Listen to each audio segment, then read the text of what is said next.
Okay, good morning, everybody. I'd like to call this open meeting of the Risk and Audit Committee to order. And our first order of business is the roll call.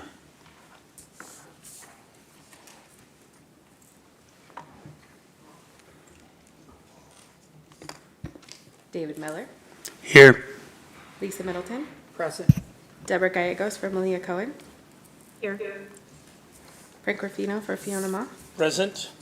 Jose Luis Pacheco. Present. Kevin Palkey. Good morning. Melissa Willett. Here. Good morning, board members.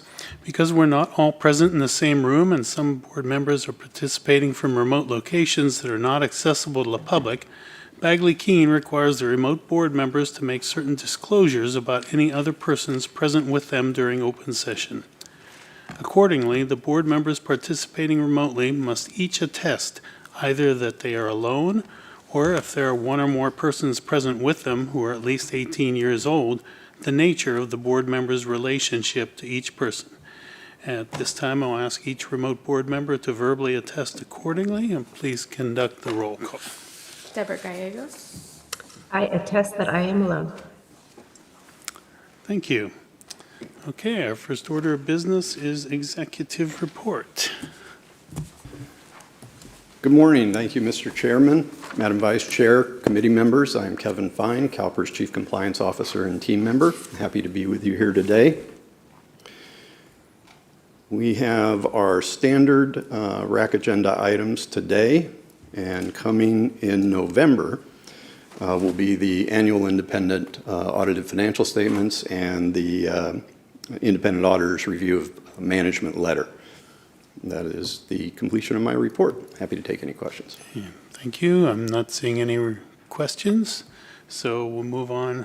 Action consent items. What's the pleasure of the committee? Moved by Mr. Palkey. I'll second. Seconded by Pacheco. Any discussion? Okay, I'll call for the question. Lisa Middleton. Aye. Deborah Gallegos. Aye. Frank Ruffino. Aye. Jose Luis Pacheco. Aye. Kevin Palkey. Aye. Melissa Willett. Yes. Okay, the ayes have it. The motion passes. That moves us to item 4, information consent items. I do have one request to pull 4C, quarterly status report. If there are no others to pull, we'll then go ahead with 4C, the quarterly status report of the Office of Audit Services.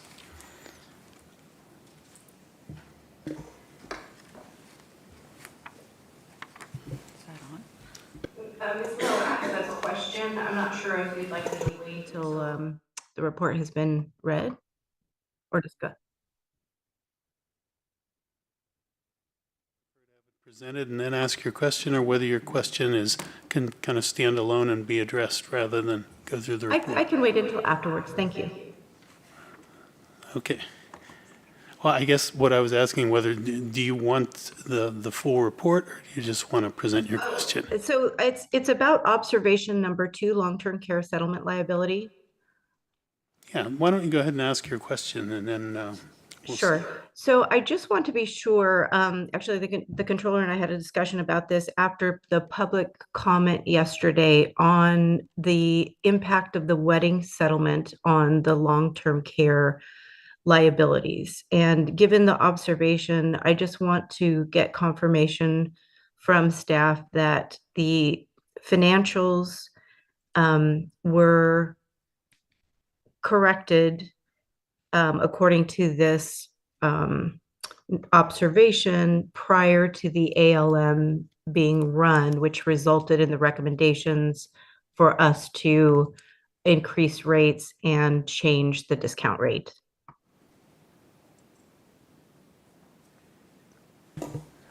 Okay, Matt. You have Good morning, Trustee Gallegos. Yes, we've been addressing those throughout the analysis of both the status of the long-term care fund, and we've been working with BDO to make sure that all the numbers are correct with respect to the LTC fund. So we should be in good shape. Great, thank you. I assumed so, but I just thought I'd get clarification given the concern of the made on the comment yesterday. Thank you so much, Mr. Chair. You're welcome.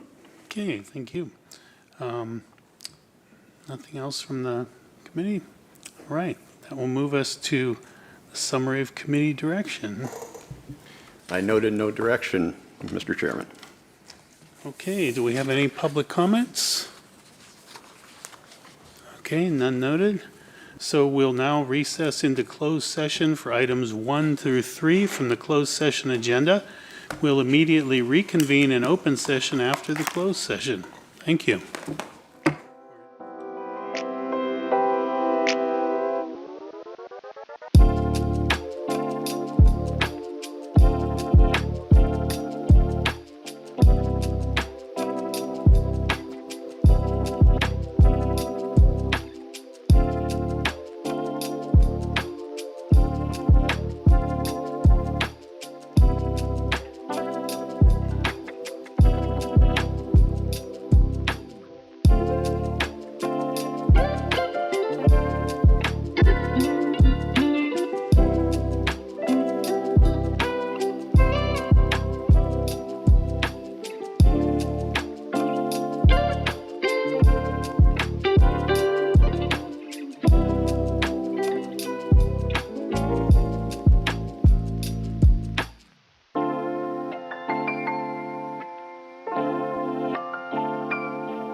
Okay, welcome back. We'll reconvene our open session.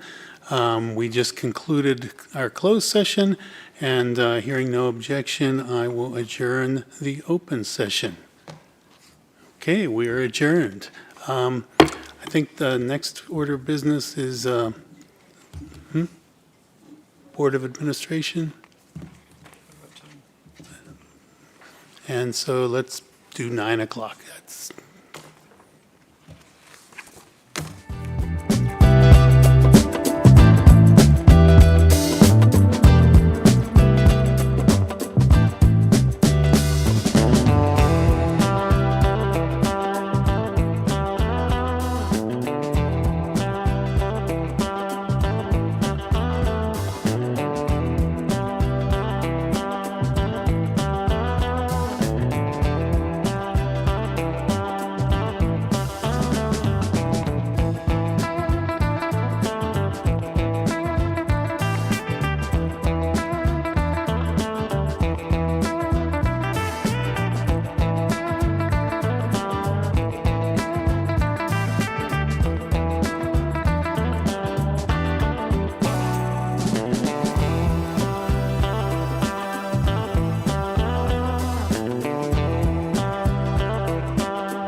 Right, good morning, everybody. I'll call the Board of Administration meeting to order, and our first order of business is roll call. Teresa Taylor, Here. David Miller, Here. Deborah Gallegos for Malia Cohen. Here. Frank Ruffino for Fiona Ma. Present. Lisa Middleton. Moreno Ortega. Jose Luis Pacheco. Kevin Palkey. Good morning. Ramon Rubacava. Present. Yvonne Walker. Here. Melissa Willett. Here. Dr. Gail Willis. Absent? Okay, thank you. So at this time, we will recess into closed session for items 1 and 2 from the closed session agenda, but we will immediately reconvene in open session after the closed session, so thank you very much. Give us about, 2 to 5 minutes for closed session.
Mike, your mic. Good morning, everybody. Welcome back. Sorry for the quick break. I'm going to do our attestation language, and then we'll move to the Pledge of Allegiance. So good morning, board members. We're not all present in the same room, and board members that are participating from remote locations that are not accessible to the public, Bagley Keene requires that remote board members to make certain disclosures about any other persons present with them during open session. Accordingly, the board members, and I think there's only one right now, participating remotely must attest either that one, they are alone, or two, if there are one or more persons present with them, who they are, and are they at least 18 years old, the nature of the board member's relationship to each person. At this time, I will ask Deborah Gallegos to verbally attest accordingly. I attest that I'm alone. Thank you. Thank you very much. With that, I will move on. We did roll call. Do we have to redo it? Okay, let's do roll call. Teresa Taylor, Here. David Miller, Here. Deborah Gallegos from Maria Cohen, Here. Here. Frank Ruffino for Fiona Ma, Present. Lisa Middleton, Present.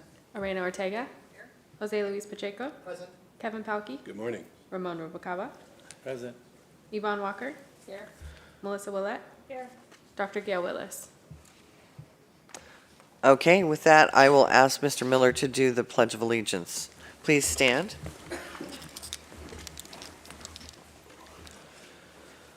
I Pledge of allegiance to the flag of the United States of America and to the republic for which it stands, one nation, under God, indivisible, with liberty and justice for all. All right. So with that, I'm going to move on to my report. So again, good morning, everybody. It's been a very active board week, so thank you for your attendance. So I'm going to talk about Labor Day. 2 weeks ago, our nation took a pause to recognize Labor Day. Established as a federal holiday in 1894, it's a holiday that many have come to enjoy for the long weekend, but the long weekend would not have been possible without the historic efforts of labor leaders and unions. So thank unions for your long weekends. Those unions led the fight to protect the rights of workers, including health and safety on the job, 8-hour work days, weekends, sick pay, and fair wages. CalPERS is an institutional owner of more than 5,000 companies, and we recognize the importance of practices that support workers who are key to a company's success. We know there's a direct correlation between a company's treatment of workers and how it performs financially. That's why I'm proud of the work CalPERS did last fall to bring new focus to our labor principles as part of our governance and sustainability principles. And I'm really excited to see our implementation plan from staff in the future. Secondly, I want to remind our members that open enrollment for our healthcare program began this week on Monday and runs through October 11th. This is the time of year when members can review healthcare plans that we have to offer and choose the plan that best suits their needs for 2025. By now, members should have received their annual health plan statement to help with this important annual task, and it contains their current health plan details. For a quick and easy way to get a customized look at our current health plan choices and to compare plans, members can log into their MyCalPERS account online. There they will find the HMO, PPO, and Medicare plans available in their communities, the health premium rates for each plan, and the benefits that each plan covers. And I've looked at this, and it's very helpful if you're looking to change for sure. In addition, members can review which plans are accepted by their current doctor or shop for a new healthcare provider altogether. Changes made during open enrollment will take effect on January 1st of next year. For those who wish to stay in their current plan and provider, no action is necessary. Our customer service contact center agents will be standing by through the open enrollment period to answer questions at 188-CalPERS or 1-888-225-7377. Members can also refer to our website for detailed information. And finally, I want to acknowledge that some CalPERS members have noticed a change in their monthly retirement contributions since July 1st. And I want to assure them this is not an error. It's not a bad thing. Rather, it's part of how things work under the pension reform law known as PEPRA. As we know, members contribute toward their pensions just like employers do. But there are variations that depend on whether you work for state or local government. And for some state workers, the contribution depends on what was agreed to at the bargaining table. Our team works with CalHR to make sure every employee has the right information. One last item, there will be no board meetings in October. During our November proceedings, we will discuss items such as our upcoming asset liability management review and health plan proposals for 2026. And with that, I'm going to turn it over to Ms. Frost for her CEO report. Good morning, President Taylor and members of the board. I will start by thanking our CalPERS team members who worked together to host our third Pathways for Women's conference that was held last month in Anaheim. This year's event was a success, I think, on several levels. So let me just share a few of the data points. We had more than 500 people in attendance, with attendees coming from 12 different states. 83% of the attendees described themselves as either mid or late career. So I think we have an opportunity here to recruit more early career attendees in the future. We even had a few retirees attend, along with a higher percentage of men when compared to attendance at our last Pathways Conference in 2022. That's encouraging because we know more male coaches and allies and sponsors to lend their voices to supporting women. From the outset, there was a great sense of excitement at the event. This was, again, an event focused on women's careers, and sometimes those are unique in relationship to their male counterparts.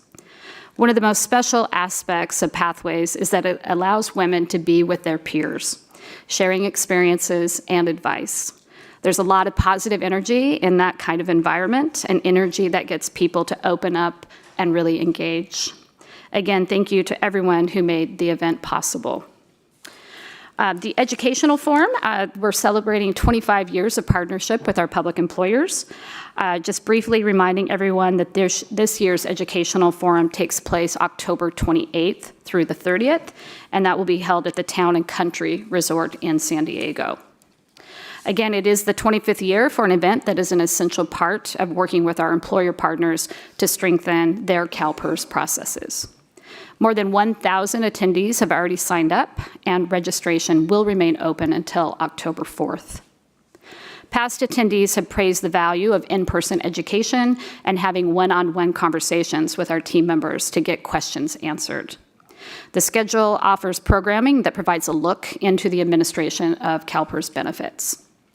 The forum also gives us an opportunity to celebrate public sector heroes through our annual Spotlight on Excellence Award. This year, we have a little bit of a surprise in store for the awards, so stay tuned for more information on that. And we are also excited to welcome as our keynote speaker, Kath Cashel. She's an award-winning author and founder of The Kindness Factory, and she has used her own story as motivation to focus on the power of positivity. We dedicate significant time and resources to this conference every year because our partnership with employers is so important to our collective success on behalf of our members. So I did want to spend a bit of time this morning talking about climate data reporting, and I think that's an area that CalPERS has been focused on for several years, and I think we often lose sight of the successes that have really happened around transparency. So I'm going to spend a little bit of time walking through some of those accomplishments. So serving our members is also why we do work so hard to make good investment decisions. And that's why I want to share a few thoughts again this morning on the work to improve and expand our climate-aware investing. Later this month, several CalPERS investment team members will attend the annual events in New York known as Climate Week. Climate Week presents an opportunity to acknowledge both the successes and the setbacks in responding to the impacts of a warming climate. Responding to climate change is essential to our fiduciary duty. Being climate aware ensures that CalPERS' investments can stand the test of time, providing long-term benefits to our members and their families. That's why we have spent years as advocates for clear and consistent information about how climate change is affecting the value of our investments. That information is key to measuring risk, both the kind of risk to avoid and the risk that, if we fully understand it, can be harnessed to achieve higher returns. We are encouraged by efforts to improve corporate transparency, both in California as well as across the globe. In California, there's considerable interest in two new state laws, one that requires large corporations to disclose their greenhouse gas emissions beginning in 2026, the other requiring companies to report their climate-related financial risks. Both laws have ended up in court, and CalPERS has submitted a formal declaration in the case in support of these laws, part of a growing wave of climate transparency. 3 years ago, CalPERS helped to launch a data convergence initiative for the private markets. That effort has now been embraced by investors with more than $38 trillion in assets under management. CalPERS was also a founding member of Climate Action 100+, an organization dedicated to providing actionable climate data. We know there's been a lot of noise about the organization's membership, but we remain squarely focused on its mission. These efforts are paying off. Transparency is already making our investing more climate aware. We are doing more than just protecting our portfolio from shifting weather patterns and ravages of fires or floods. We are also leaning in and investing in climate solutions.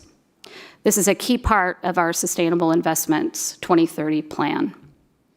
Our team reports about $2.6 billion in new climate investing since formally launching their effort last November. And deals currently in the pipeline and under consideration could possibly double that amount in the next few months. The completed investments are mostly in programs to mitigate the impacts of climate change. We also are making investments in climate adaptations and climate transitions. These investments depend on the kind of clear, detailed investor data that we will continue to champion. In our work, as in much of life, knowledge is power, and that knowledge is necessary to make climate-aware decisions.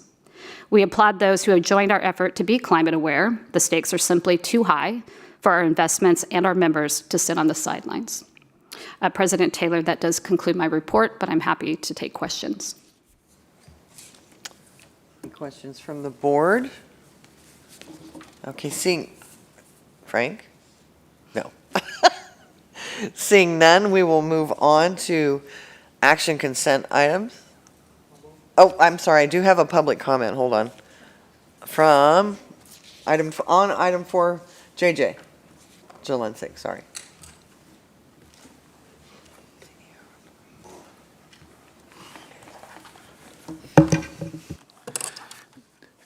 JJ Jelencic, RPEA.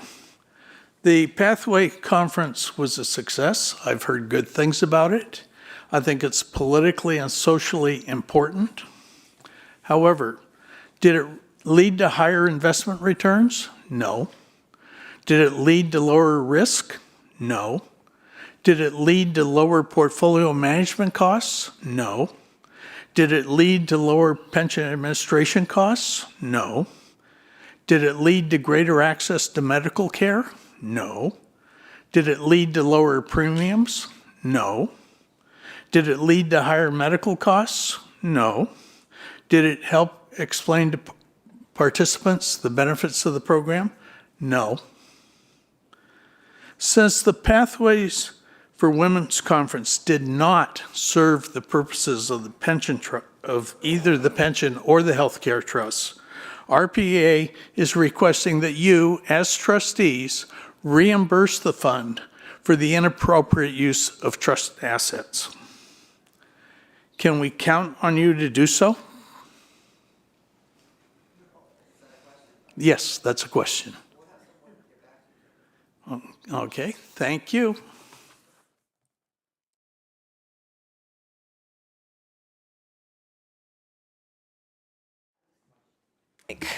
I turned it off.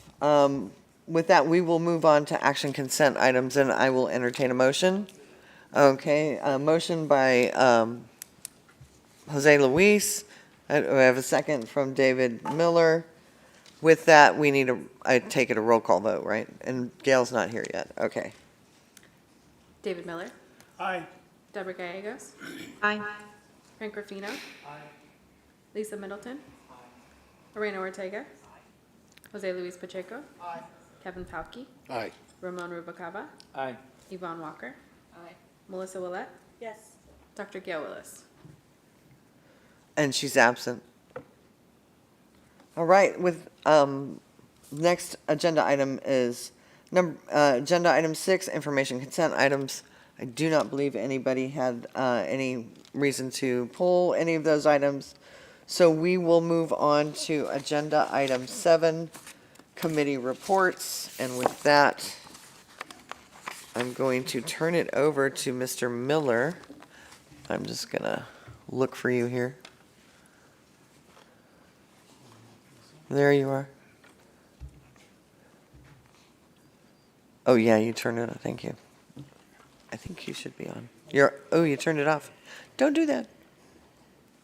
There you go.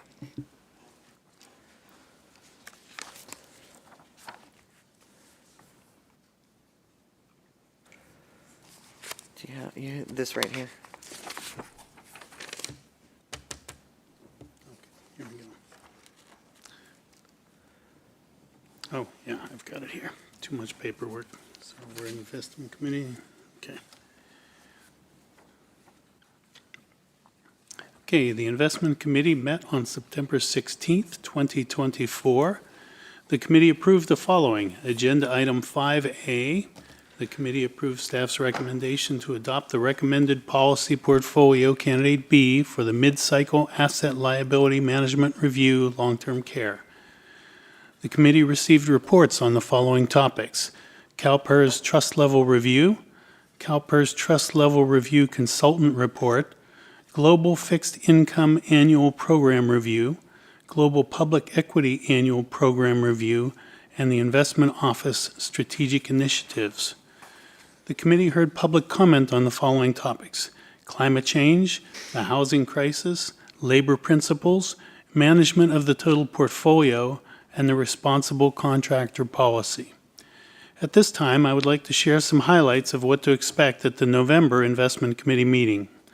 Quarterly Chief Investment Officer Report, Total Fund Portfolio Management Annual Program Review, Sustainable Investments Annual Program Review, Diversity in the Management of Investments, Asset Liability Management, and Consultant Review of CalPERS Divestments. The next meeting of the Investment Committee is scheduled for November 18th, 2024 in Sacramento, California. And that concludes my report, Madam President. Thank you very much, Mr. Miller. With that, I will turn it over to Mr. Rubalcaba for the Pension Health Benefits Committee meeting. Thank you, Madam President. The Pension and Health Benefits Committee met on September 17th. The committee recommends, and I move, the board approves the following. Agenda item 5A. Staff recommends the implementation of 2 annual 10% rate increases for the CalPERS long-term care program, excluding partnership plans. The first rate increase will be effective in January 2025, and the second will be effective approximately 1 year later in 2026. Staff recommends the implementation of 3 annual 6.7% rate increases for long-term care program partnership plans beginning in 2025. On motion by committee, any discussion on the motion? All those in favor and a roll call vote, please. David Miller. Aye. Deborah Gallegos. Aye. Frank Ruffino. Lisa Middleton. Irene Ortega. Jose Luis Pacheco. Aye. Kevin Palkey. Aye. Ramon Rubacaba. Aye. Yvonne Walker. Aye. Melissa Willett. Yes. Dr. Gail Willis. The committee received reports on the following topics. The committee received the Pharmacy Benefits Overview and Inflation Reduction Act update and a health spotlight presentation from Blue Shield and Included Health. The committee received public comment regarding long-term care increases, Kaiser Senior Advantage for Monterey competition, stakeholder appreciation, and clarification of the terminology on the CalPERS website related to provider in-network status. The chair directed staff to 1, upload Federal Trade Commission report on pharmacy benefit managers to the board's shared resources. Make sure to have robust member communication on the long-term care rate increases, including policyholder buy-down options. And finally, on the direction, provide an update on the age-assured long-term care program at a future board meeting. At this time, I would like to share some highlights of what to expect at the November Pension and Health Benefits Committee meeting. The committee will be presented with another health plan spotlight for HealthNet, the CalPERS Health Benefits Program annual report for plan year 2023, and will approve health benefits program proposals for the 2026 plan year. The next meeting of the Pension and Health Benefits Committee is scheduled for November 19th, 2024 in Sacramento, California. Thank you, Mr. Rubalcaba. We will move on to the Finance Administration Committee report out. Lisa Middleton, please go ahead. All right. Thank you, Madam Chair. The Finance Administration Committee met on September 17, 2024. The committee recommends and I move the board approve the following. Agenda item 5A, approve making no changes to the discount rate and expected rate of return since the formal asset liability management process will occur in 2025. Okay, on motion by committee, any discussion on the motion? Okay, hearing none.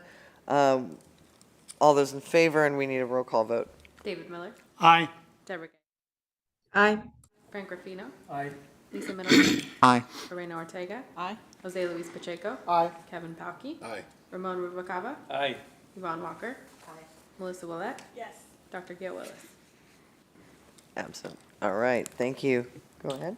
All right, continuing. The committee received reports on the following topics: annual actuarial valuation, terminated agency pool, investment data and technology modernization initiative. The committee heard public comments on the following topics: funding risk mitigation event. At this time, I would like to share some highlights of what to expect at the November Finance and Administration Committee meeting. Pension Contract Management Program Report, Annual Contract and Procurement Activity Report, 2024-25 Mid-Year Budget Revisions, 23-24 Basic Financial Statements, Annual Review of Funding Levels and Risk Report, Semi-Annual Health Plan Financial Report. The next meeting of the Finance and Administration Committee is scheduled for November 19, 2024 in Sacramento, California. Thank you, Madam President. Thank you very much, Ms. Middleton. Ms. Willette, pension compensation talent management, please. Thank you. The Performance, Compensation, and Talent Management Committee met on September 17th, 2024. The committee received a report on the succession planning overview. At this time, I would like to share some highlights of what to expect at the February 2025 Performance, Compensation, and Talent Management Committee. The committee will review the mid-year status report on the CEO's fiscal year 2024-25 incentive plan and will also receive market compensation survey data for statutory positions. The next meeting of the Performance, Compensation, and Talent Management Committee will be scheduled for February 2025 in Sacramento, California. Thank you very much, Ms. Willette. With that, I'm calling Mr. Darby down to comment on this item.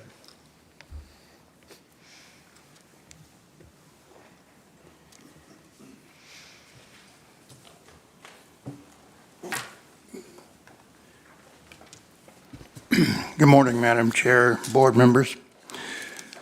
I am here to speak in opposition by RPEA of Al Darby, Vice President RPEA. RPEA opposes compensation increase for the CEO due to the following reasons. And we realize that there are factors other than investments, but my remarks will focus mainly on investment policy. First, I want to mention that the average CEO pay in public pensions around the country is about $300,000. The closest to our own CEO, which is about $578,000, is the CalPERS CEO, whose salary is right at $400,000. There's one other CEO, and I believe that's in New York. It's $400,000. The overarching concern here over the past few years has been a interest, kind of a overextended interest in private equity, and it seems to be affecting the performance of the PERF. The 10-year average growth rate at 6.2% for the PERF is an underperformance of about 80 basis points when compared to the average 7% return on investments of all U.S. pension funds in the same period. The PERF growth would be about 40 billion greater at the if we were at the 7% average like the other pension funds around the country. And that would probably move our funded status, would have put our funded status at about 85%. Secondly, CalPERS produced 8.4% ROI for the same period, the past 10-year period. It's about 60% of the size of CalPERS, but it still disproportionately outperforms CalPERS on a consistent basis. The Canada Pension Plan is at about 9.1% return on investment over the 10-year period. So it is possible to get better results.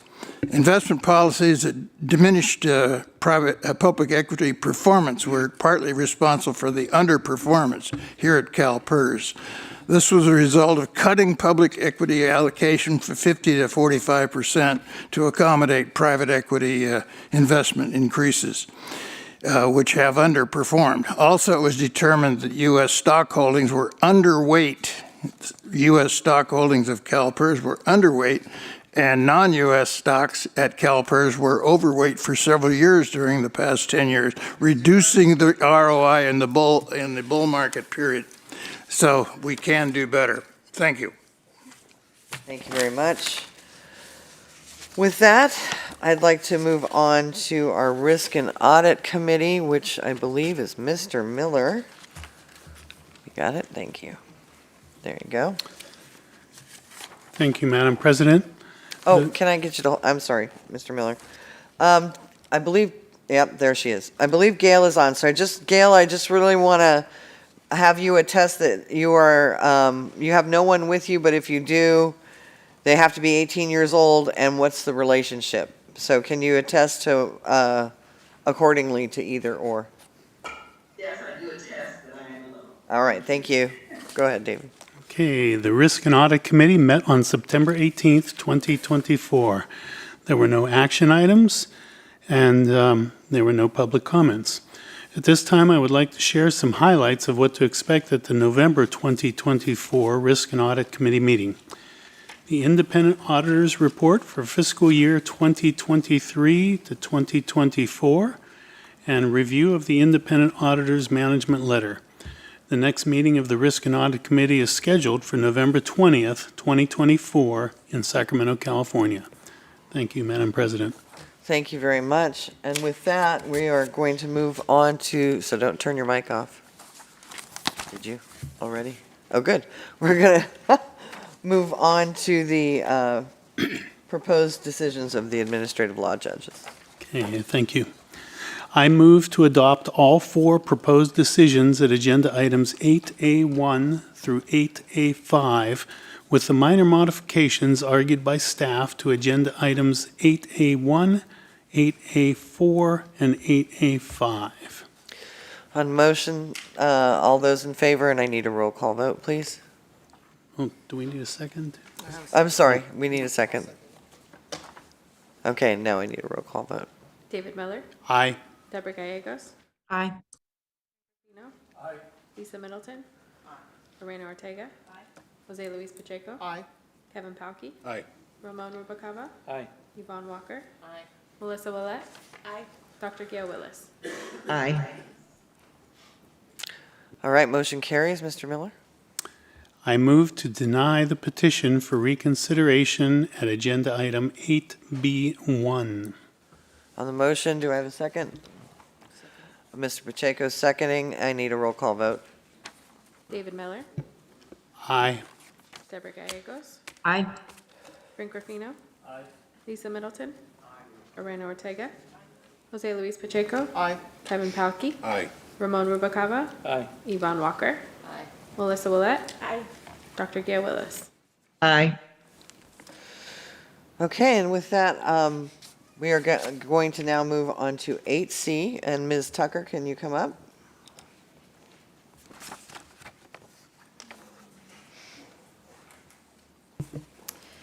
Good morning, members of the board. Michelle Tucker, CalPERS team member. The board's compensation policy for executive and investment management positions requires an annual review of performance for the CEO.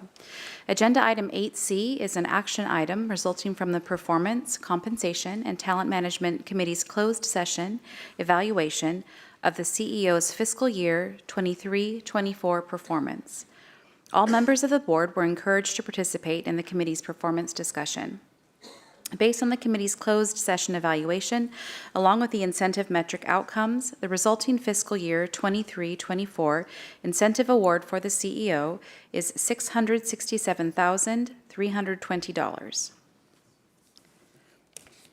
All right, thank you, Ms. Tucker. Before I take a motion for the vote, we do have a public comment on this. Mr. Jelensik?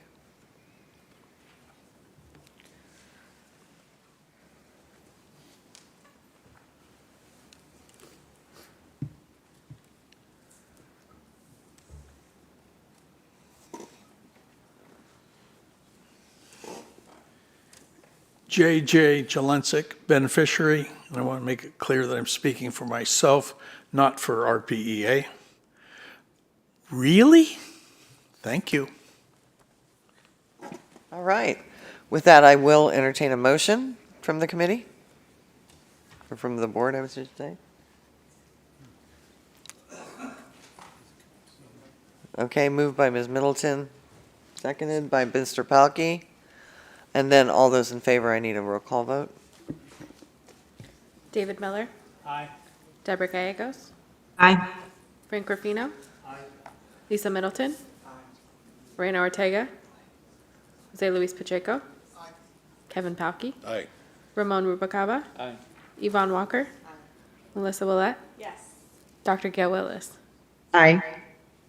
All right, thank you. Ms. Tucker? Based on the committee's closed session evaluation, the CEO's 24-25 base salary is $601,398. All right. And we have to vote on that as well. Okay, so I need a motion from the board. Motion by Mr. Miller, seconded by Mr. Palkey. Roll call vote, please. David Miller. Aye. Deborah Gallegos. Aye. Frank Ruffino. Aye. Lisa Middleton. Reina Ortega. Jose Luis Pacheco. Kevin Palkey. Aye. Ramon Rubacava. Aye.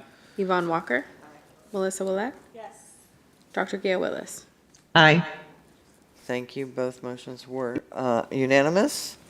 And with that, thank you very much, Ms. Tucker. Thank you, members of the committee.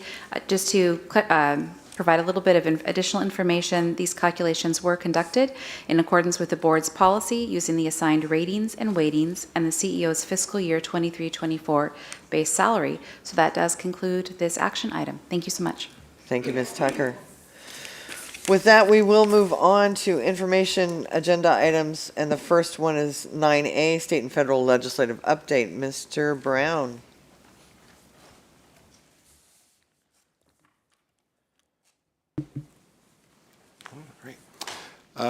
Good morning, Madam President and board members. Danny Brown, CalPERS team member. Starting with state legislative update, the legislature finished its work for this year on August 31st, and now the governor has until the end of the month to sign all of the bills. There are currently about 900 bills on his desk, including all the ones that we are still tracking. This includes 3 retirement-related bills and 1 health bill. Assembly Bill AB 1246, which allows a retired member who divorces after retirement and does not retain 100% of their retirement benefit to designate their new spouse as the beneficiary of their post-divorce retirement settlement. Senate Bill 1240 will allow Diamond Springs El Dorado Fire Protection Districts to merge with the El Dorado County Fire Protection District, and would then allow existing classic members of Diamond Springs to keep their current retirement formulas. Senate Bill 1379, which we have discussed in detail a couple of times, this bill will provide an exemption for the County of Solano to use retired annuitants for certain classifications beyond the 960-hour limit. And then finally, AB 3129, which is the healthcare consolidation bill that you took a position of support if amended to expand the AG's oversight to additional types of mergers and acquisitions. As I'm sure you probably have read now, the author had to actually narrow the bill to move it out of the Senate. So although I think the author agreed with your position on it, he's been working on this for several years, and this is his last year in office, and I think he felt that something at this point was better than nothing. I'll be able to provide a full update in November once the legislative session ends. Moving to the federal update, it seems like half the time when I'm up here, we're talking about keeping the government open, and so it hasn't changed. House and Senate are currently focused on passing a continuing resolution to keep them open beyond September 30th. In addition, they're working on messaging bills, obviously building up to the election. Speaker Johnson is trying to push a partisan 6-month CR, but as we get closer to the deadline, most people believe a 3-month clean CR will pass on a bipartisan basis and be the likely outcome. Once the CR is passed, Congress is expected to go on recess and return to a lame duck session following the election.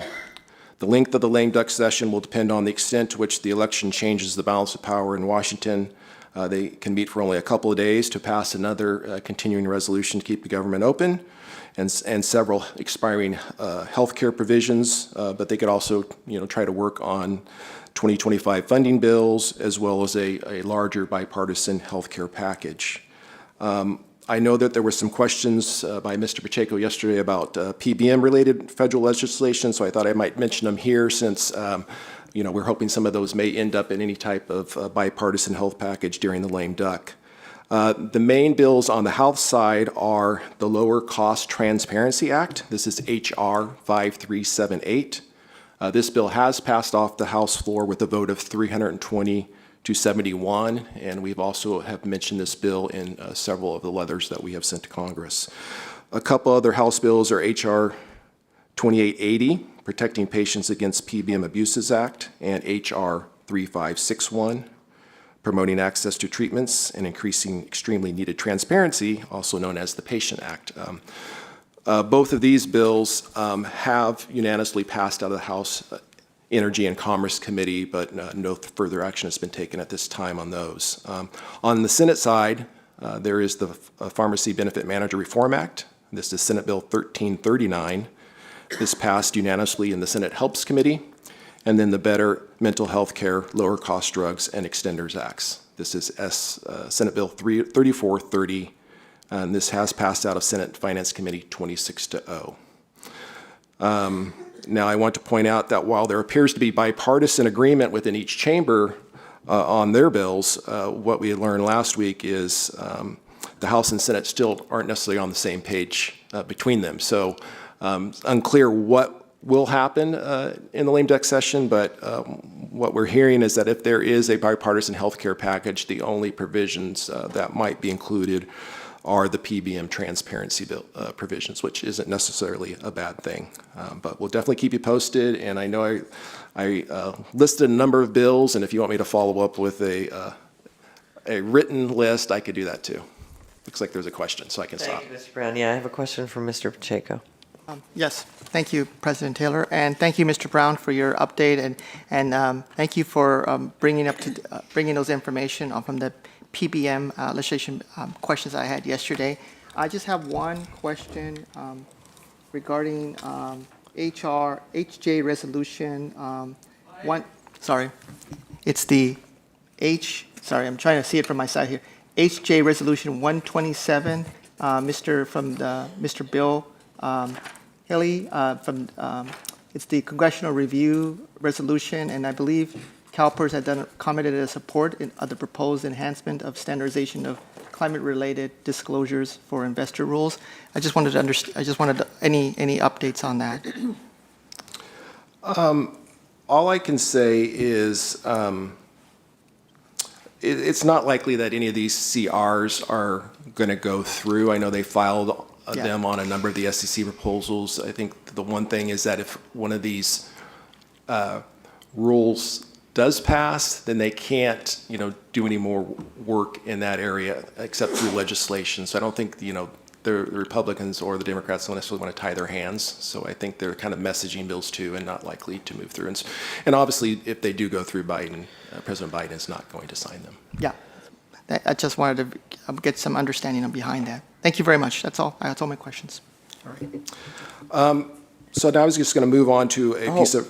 I do have one more. Mr. Ruffino. There you go. Thank you, Madam Chair. And thank you, Mr. Brown. I wanted to ask quickly, and as I have done in the past, about an update on HR 82. And HR 82, as you know, both the joint authors have asked for a discharge petition. They just filed for it, and although it's a very rare in the history of the Congress, it's a parliamentary procedure, where it's going, we're not sure. But what it's intriguing is the companion legislation that it was introduced, by the Texas congressman, the Equal Treatment of Public Servant Act, HR 5342. So I don't expect you, right at the second, to give us your thoughts, but perhaps, we can get a briefing on whether this goes anywhere at the next session. Well, you must have been looking at my notes, because that was the next thing on my list. Oh, well, there you go. I stole them. You stole my presentation, but yes, you are correct. They have filed Spainberger and Grays have filed a discharge position. For those that aren't familiar with that, they basically can force a floor vote if they get 218 signatures. And as of this morning when I checked, there's 188 signatures. Oh, they're getting close. Now, the Ways and Means Committee can still block the discharge position by setting the bill for hearing. And I think most would say that would be the likely outcome, because as you mentioned, there's 327 co-sponsors on the bill in the House. There's 62 co-sponsors in the Senate. I don't think leadership really wants to tempt a floor vote just because of the cost of this bill. Basically, this bill would repeal the GPO and WEP provision. So I think as they get closer to 218, you'll likely see the chair of the Ways and Means Committee will have to be the bad guy and, bring it to the committee to fend off any floor vote. And I definitely don't think there'll be any type of floor vote prior to the election. Any comments on this companion legislature, what the intent or what is trying to? No, I'm not, I don't know if is it the same exact repeal or is it something different? It's HR 5342, which also seeks to address the harmful impacts of WEP, offering potential relief to 2 million effective public servants. I'll have to look at that one. I'm not totally familiar with it, so I'll have to. No problem. My just last comment I want to make this HR 2 with, as you said, with 327 bipartisan co-sponsors, making it one of the most supported bill in the history. Thank you, Madam Chair. Thank you. It's interesting that they don't want to hear it since it is highly supported. But anyway, Mr. Brown, anything else? Thank you. Just two more items. On the regulatory side, I wanted to mention that last week, Federal Reserve Bank Vice Chair Michael Barr announced that regulators will redraft proposed rules that would raise capital standards for the nation's largest banks under the international agreement commonly known as Basel III. As we have previously discussed, CalPERS commented on the original proposal in December of 2023 and urged regulators to make revisions to more accurately and consistently reflect the actual credit risk posed by highly regulated, transparent, low-risk public pension funds like CalPERS. Based on Mr. Barr's comments, it appears the revised draft will reflect our primary ask and address our concerns, but we will need to confirm once the revised rule is actually published. And then I'll just end with comment letters. Since our last update, we have submitted 3 comment letters. They can all be found on our external website. In July, we submitted a response to a request for information issued by the Senate's Finance Committee, seeking input on their bipartisan efforts to address challenges in Medicare Part B physician payments and improve care for Medicare beneficiaries, particularly individuals with chronic diseases. The letter shared insights on our collaboration with the California Office of Healthcare Affordability and other policy innovators on setting statewide targets for alternative payment model adoption and described some of the beneficial changes to our HMO and PPO plans contracts for 2025. In July, we also submitted a joint comment letter with Covered California to an RFI for Senator Whitehouse's Pay PCPs Act. This letter specifically addressed the RFI's questions on hybrid payments for primary care providers and cost-sharing adjustments for certain primary care services to help CMS more accurately determine appropriate fee schedule rates. And then this month, we also submitted another joint comment letter with Covered California to the CMS proposed rule 2025 payment policies under the Medicare physician fee schedule. This letter voiced support for several initiatives designed to expand telehealth services, the introduction of advanced primary care management codes, behavioral health services enhancements, and health-related social needs and social determinants of health. And with that, that ends my presentation, and happy to answer any other questions. Do we have any questions from the board? No questions, it appears. Thank you, Mr. Brown. We appreciate your report. It's always edifying, for sure. So this now brings us to agenda item 10, approval to meet in closed session pursuant to Government Code Section 11126C 18A. Before we adjourn into closed session, the board needs to approve meeting in closed session for the fraud, security roadmap, and vendor management agenda item. The Bagley-Keene Open Meeting Act requires at least a 2/3 of the board members present to vote approval in order to hold a closed session to consider matters posing a potential threat of criminal activity against CalPERS property or equipment, including electronic data, where disclosure would compromise CalPERS security. Based on consultation with our legal office, discussion concerning the fraud, security roadmap, and vendor management agenda item qualifies for this closed session exception. After the closed session, the committee will briefly report out in open session that we met under this exception and if any action was taken. And with that, what is the pleasure of the board? Move by Mr. Palkey, seconded by Mr. Miller. With that, I would like a roll call vote. David Miller. Aye. Deborah Gallegos. Aye. Frank Ruffino. Aye. Lisa Middleton. Aye. Lorena Ortega. Jose Luis Pacheco. Aye. Kevin Palkey. Aye. Ramon Rubalcaba. Aye. Yvonne Walker. Aye. Melissa Willett. Dr. Gail Willis. Aye. All right. With that, the motion carries. However, before we go, Mr. Ruffino would like to share something. Thank you, Madam President. I actually rise for a point of personal privilege and on behalf of the treasurer. So real quick, I wanted to, as we kick off Hispanic Heritage Month, the treasurer of the state of California, the Honorable Fiona Ma, takes this opportunity to celebrate the rich heritage and significant contributions of Latinas and Latinos to our nation's history and culture. National Hispanic Heritage Month, celebrated annually from September 15 to October 15, recognizes the achievements and influences of Hispanic Americans whose roots trace back to Spain, Mexico, the Caribbean, the Central and South America. The timing of this celebration coincides with the independence anniversaries of several Latin American countries, including Costa Rica, El Salvador, Guatemala, Honduras, Nicaragua, Mexico, and Chile.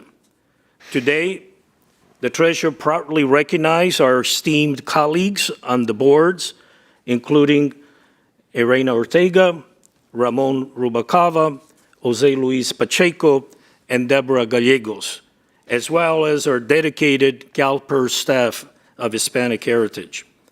Their leadership and commitment are invaluable to the public service mission that supports the well-being of Californians throughout the state. Let us take this month to reflect on the vital role of the Hispanic community in shaping the diverse and dynamic fabric of California and the United States. Feliz mes de herencia hispana. Happy Hispanic Heritage Month. Thank you, Madam President. Thank you, Mr. Ruffino. So the motion was made, it's seconded and passed with the 2/3 vote of the committee members of the board. With that, we will adjourn now into closed session for items 1 through 4 from the closed session agenda. This will include the fraud, security roadmap, and vendor management item. It will also include the following litigation matters: Wedding et al. Versus CalPERS, Granda v. CalPERS, Chang v. CalPERS, and Stoker v. CalPERS. We will also receive the General Counsel's update on pending litigation. After the closed session, the board will reconvene in open session, and we appreciate it. Everybody clear the auditorium for closed session. We'll reconvene at about, I don't know, 10:20? That gives us 9 minutes, I think.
open session.